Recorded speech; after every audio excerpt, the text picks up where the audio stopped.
পূর্ববর্তী যে কোনো তত্ত্বাবধায়ক সরকারের চেয়ে একবারে নিম্নমানের একটা সরকার। পূর্ববর্তী যত তত্ত্বাবধায়ক সরকার ছিল ৩ মাস ক্ষমতায় ছিল, তাই না? এই ৩ মাসের মধ্যে তারা ম্যাজিক দেখিয়েছে, ৩ মাসের মধ্যে তারা আলো ছড়িয়েছে। ৩ মাস পরে মানুষ বলেছে আমরা একটা খুব ভালো সময় পার করলাম।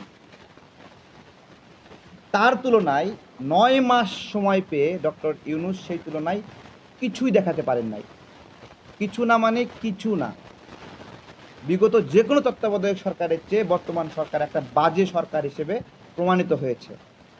শোনেন, বিখ্যাত হওয়া আর বিশ্বস্ত হওয়া এক জিনিস না।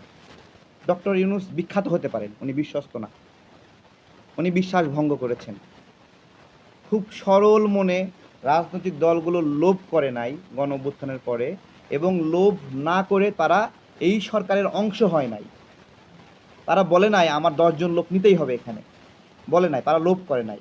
তারা এত কষ্ট করেছে, জেল জুলুম খেটেছে, অপেক্ষা করেছে একটা নির্বাচনের জন্য। একটা নির্বাচন একটা রাজনৈতিক দলের জন্য উপহার। সে অনেক কষ্ট করার পর একটা নির্বাচন পায়, সেই নির্বাচনে সে ভালো অথবা খারাপ করলে জনগণ ম্যান্ডেট দেয় অথবা দেয় না, এইটাই তার জন্য একটা আশীর্বাদ। সেই আশীর্বাদের জন্য অপেক্ষা করেছে।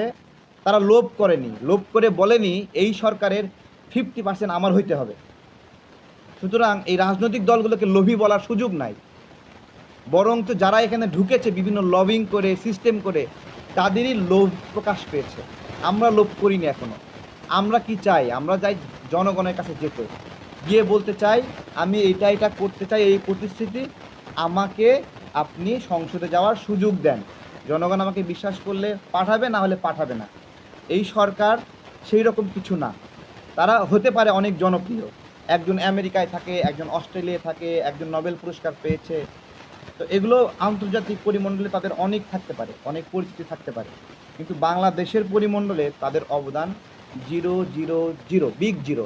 ডক্টর ইউনূস বলে না 30, আমিও বলি ডক্টর ইউনূসের অবদান বাংলাদেশে 30, কোনো অবদান নাই এখানকার।